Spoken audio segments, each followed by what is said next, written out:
नमस्कार दोस्तों, मैं विजय कसाना डिजिटल फ्री शिक्षा के यूट्यूब चैनल पर आपका स्वागत करता हूं। दोस्तों, हरियाणा स्टाफ सिलेक्शन कमीशन की भर्तियों के ऊपर खतरा मंडराता ही रहता है। लगातार जो भर्ती पूरी हो जाती है तब भी युवा सुकून की नींद नहीं ले सकता कि वो सिलेक्ट हो गया है, क्योंकि 20 ग्रुप वालों का हाल आप देख ही रहे हैं। लेकिन क्या अब जो ग्रुप सी भर्तियां चल रही हैं वो पूरी हो पाएंगी? आज की सुनवाई के बाद क्या लगता है, और आखिरकार कल के केस के बाद सरकार को आज एलपीए में क्यों जाना पड़ा, इसके पीछे की वजह भी आपको बताएंगे और सारी जो आज डिस्कस हुआ है उसके ऊपर चर्चा करेंगे। उससे पहले साथियों, अगर आपको हरियाणा की भर्तियों से रिलेटेड अपडेट चाहिए, वैसे चाहिए भी किस बात के लिए? दुखद खबर के लिए, क्योंकि हम खुद भी निराश है साथियों। जब आपके साथ सही नहीं हो रहा है तो ऐसे मानिए हरियाणा की कोई भी युवा इसमें खुश नहीं है। खुश तब होता जब भर्तियां सिरे चढ़ती, और अगर कोई युवा खुद की कमी से रह जाता है तो वो दोष नहीं देता। अब हरियाणा पुलिस भर्ती में 50,000 कैंडिडेटों को बुलाया गया है। मानते हैं कैंडिडेटों को पहले नहीं पता था, लेकिन जो कैंडिडेट पीएसटी या पीएमटी के माध्यम से बाहर हो रहा है वो किसी को दोष देने के लिए नहीं आ रहा कि सरकार ने ये कर दिया, वो कर दिया, ये कर दिया। लेकिन अगर किसी को एग्जाम में बैठने का मौका ना मिले तो फिर वो फड़फड़ाएगा, क्योंकि जॉब जाती है साथियों। इतने दिन से तैयारियां कर रहे हो, तैयारी करने का मौका ही नहीं मिल रहा है, तो फिर किस बात की तैयारी थी? बात कर लेते हैं असली मुद्दे की, कि क्योंकि जो आप सुनना चाहते हैं कि भी जो एग्जाम है, एग्जाम को लेकर क्या अपडेट है।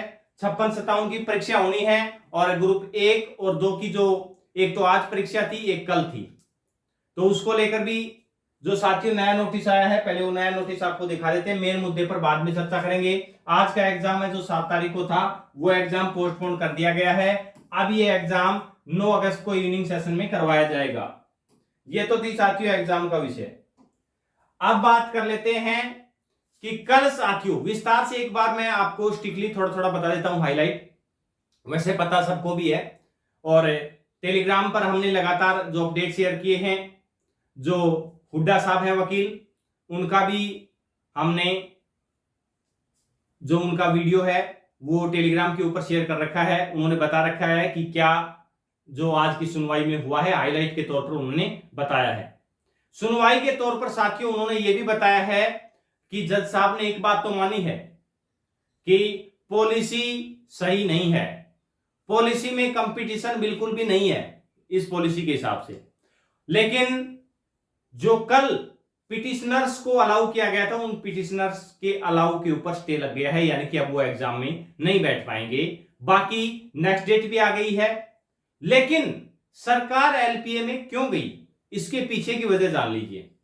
कल साथियों एक वीडियो बनाया था हमने, उस वीडियो में एक बात समझाई गई थी कि ग्रुप 1 और 2 तो बहाना है, 56-57 निशाना है।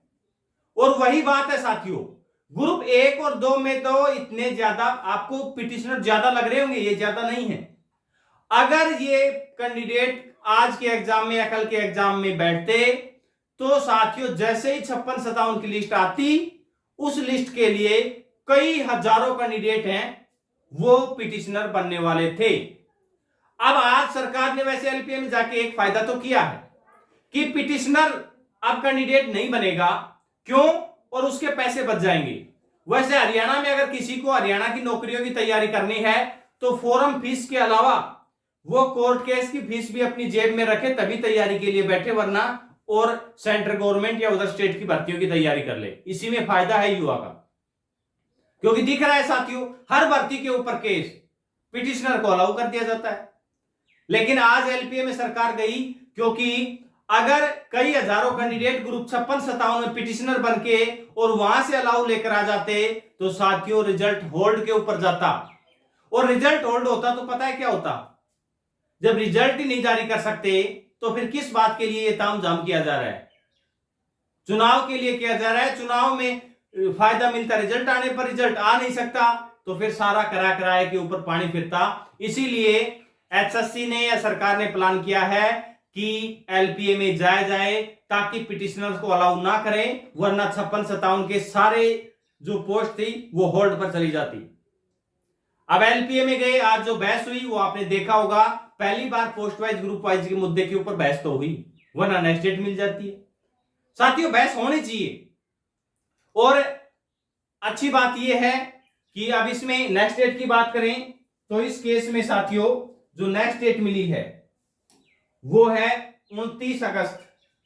29 अगस्त नेक्स्ट डेट मिली है। उससे पहले लगभग जहां तक इंफॉर्मेशन मिल रही है 56-57 का एग्जाम भी करवा लिया जाएगा।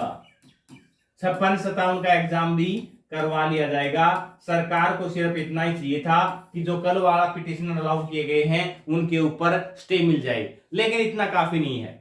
फैसला, फाइनल डिसीजन सरकार को लेकर आना होगा, तभी इसमें कुछ अच्छा हो सकता है। वरना तो साथियों एग्जाम पहले भी बहुत हो लिए, पहले भी रिजल्ट आ लिए हैं, रिजल्ट की उम्मीद में युवा रहे हैं, लेकिन मिलता कुछ नहीं है। वो कहते हैं क्या मिलता है पता है युवाओं को? समझ गए होंगे, बाबा जी का ठुल्लू। गलत मत समझिएगा, क्योंकि ये इशारा कई जगह आपको नजर आता है। बाबा जी का ठुल्लू मिल रहा है युवाओं को। कर क्या रहे हैं? एग्जाम ले लेते हैं, एग्जाम की तैयारी करते हैं, बैठते हैं, और तैयारी करने का भी क्या मौका मिल रहा है? एक तरफ उसी एग्जाम के लिए एंट्री हो रही है और उसी एग्जाम के लिए कोर्ट में केस चला हुआ है। तो युवा कंसंट्रेट होकर पढ़ तो नहीं पा रहा है। लेकिन आपको करना क्या है? अगर आप चाहते हैं कि ग्रुप सी भर्तियों में सिलेक्शन हो, सभी चाहते हैं और तैयारी भी सभी कर रहे होंगे, या फिर कोशिश करते हैं तैयारी की, कर पाते हैं नहीं कर पाते वो एक अलग विषय है। लेकिन साथियों 1 महीने आप तैयारी जरूर कर लीजिएगा, क्योंकि पता एचएससी को भी नहीं है कि वो करने क्या वाले हैं। यानी कि अगला स्टेप जो वो चाहते हैं वो नहीं हो रहा है, जो वो चाहते हैं वो भी नहीं हो रहा, जो युवा चाहते हैं वो भी नहीं हो रहा। वो हो रहा है जो होने को मंजूर है। और इस आखिरी समय में, इस आखिरी महीने में किसकी लॉटरी लगेगी पता नहीं, क्योंकि इसी समय 1 साल पहले लग रहा था जब ग्रुप 56-57 का एग्जाम देकर युवा बाहर लौटे थे, तो वो क्या सोच रहे थे पता है? मेरा एग्जाम बहुत अच्छा हुआ है, मेरे 80 क्वेश्चन सही हैं, मेरे 85 क्वेश्चन सही हैं, और मैं तो इस पोस्ट के लिए सिलेक्ट हो जाऊंगा, इस पोस्ट के लिए सिलेक्ट हो जाऊंगा। रिजल्ट के लिए उन युवाओं ने बहुत प्रयास किए, लेकिन मिला क्या? कुछ नहीं। वो मिला कि अब वो एग्जाम में बैठने लायक भी नहीं है, क्योंकि पोस्ट वाइज कर दिया है। ग्रुप वाइज में जितने कैंडिडेट एग्जाम में बैठे थे उतने तो अब बैठ भी नहीं सकते। तो ये है साथियों लॉटरी लगने वाली। अब किसकी लगेगी ये पता नहीं, तो आप तो कर क्या सकते हैं, इस 1 महीना समय बचा हुआ है इस सरकार का, उसमें आप तैयारी कर लीजिए, बस यही काफी है। और जिस हिसाब से प्रक्रिया चली हुई है तो भर्तियां होंगी या नहीं होंगी किसी को कंफर्म नहीं है। मामला आपको पता है, जब कोर्ट का ऑर्डर आया था चुनाव के बाद तो ऐसा लग रहा था कि अब तो नए सिरे से भर्तियां तेजी से हो जाएंगी, क्योंकि मामला जो 5 नंबर का अटका हुआ था वो सुलट गया। लेकिन तब भी कहा गया था कि सरकार को पोस्ट वाइज ग्रुप वाइज जो असली मामला फंसा हुआ है इसके ऊपर डिसीजन ले लेना चाहिए, वरना तो क्या होगा ये सब भविष्य के गर्भ में है। लेकिन सरकार ने नहीं ली, डिसीजन नहीं लिया, तो अब भुगतना पड़ रहा है। लेकिन भुगतना सरकार को नहीं, युवाओं को पड़ रहा है। लेकिन करे क्या युवा? युवाओं के पास एक आखिरी मौका है, वो आखिरी जो 1 महीना बचा हुआ है इसमें तैयारी कर सकता है, क्योंकि और भी नहीं तो साथियों ये जो एक भर्ती है ये आसानी से हो सकती है। पुलिस वाली भर्ती की हम बात कर रहे हैं, पुलिस की भर्ती हो सकती है अगर एसएससी सही तरीके से कार्य करेगी तो। बाकी कुछ और भर्तियों को लेकर भी वीडियो आने वाले हैं जो आपकी आंखें खोल देंगे।